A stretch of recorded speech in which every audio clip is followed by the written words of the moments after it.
YouTube! My name is Sarah and welcome to The Bookish Knitter. Today I'm coming to you with a daily reading update. Today is the 26th of February. I'm going to try and keep this quick because I am in some reading sprints with Storm and I do want to get a little bit of reading actually done. Kind of a little goal for tonight. I did get some decent reading done today at work, which was great. I made sure to take my lunch. I made sure to at least take a half an hour of my lunch because I was going to go for a walk, but this week is going to be a little bit difficult because it's month end, so it is busy. I have a lot to do, but I did want to break for a bit and have something to eat, and I'm sitting there eating, so I decided to read my book. So I'm not going to catch you guys up on what I've been finishing, the books that I finished, because there's kind of a lot. So I'll just share with you what I've started for this week. And we will fresh start with these reading updates. So I have a couple books on the go. So the book that I'm currently reading, my Harlequin book for right now, is The Perfect Witness by Katie Mettner. This, I believe, is the second book in the Source 1 series. And this is kind of like one of those elite groups of people who are like... they're essentially high-tech security people, in a way. So this one is not an easy read necessarily. And the reason I say that is because it does deal with sex trafficking. So our main character, Mary, she was working at a place, she'd been kidnapped and was working at, for lack of a better term, a brothel. But she wasn't actually working, if you know what I mean. She was the cook and stuff like that. So she kind of helped run the house. And there was an FBI informant that had been placed there to try and take down, what was happening. And then she got caught up when everything went down and the place burned down, and she suffered some burns. And the last couple of years she's been living at this Source 1 location where they've been keeping her safe and helping her heal mentally and physically. And now she's being brought up as a witness in the trial of the madam for this place.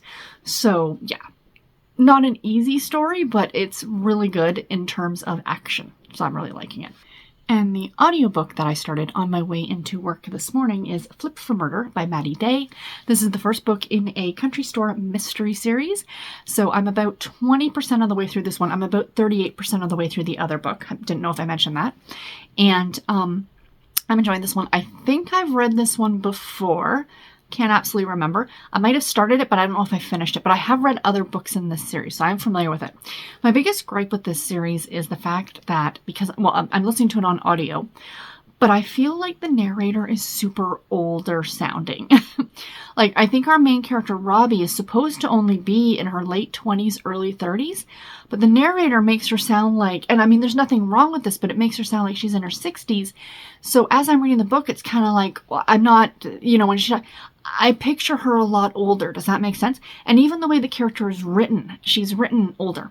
And there's actually, I've already passed, and she talks about one part, and she says, about the fact that she kind of has older tastes and stuff like that. So my thought is, why didn't the author just make her an older character? Why did you have to make her... I feel the same with Hannah Swenson. I feel Hannah Swenson is not actually her age, if that makes sense. Do you know what I mean? But anyway, but basically what this one is, it's a woman who runs this country store, and it's a breakfast and lunch place, plus they sell antique cooking stuff. And she just opened. It's the weekend that she just opened, and the day that she had her grand opening, the mayor's assistant is found dead. With one of Robbie's biscuits in her mouth. She was shot and then a biscuit. Very yuck. And,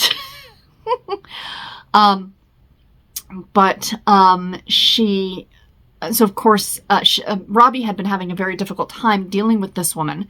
So of course, she wasn't the easiest person to get along with. It's never somebody that people really like who end up dead. Yeah, like I said, 20% of the way through, so I am enjoying it so far. We shall see where it goes.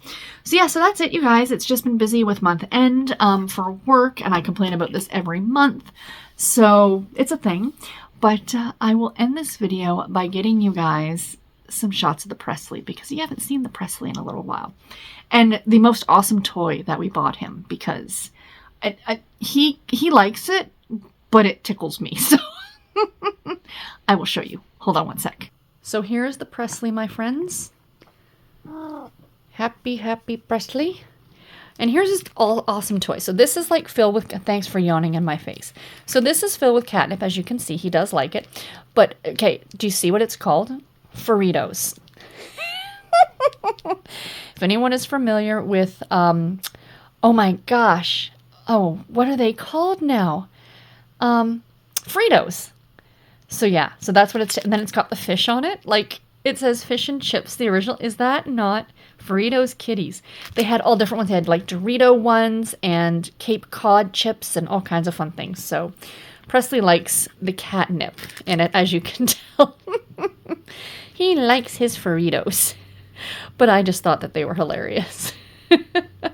Anyway, guys, that is it. Thank you so much for watching.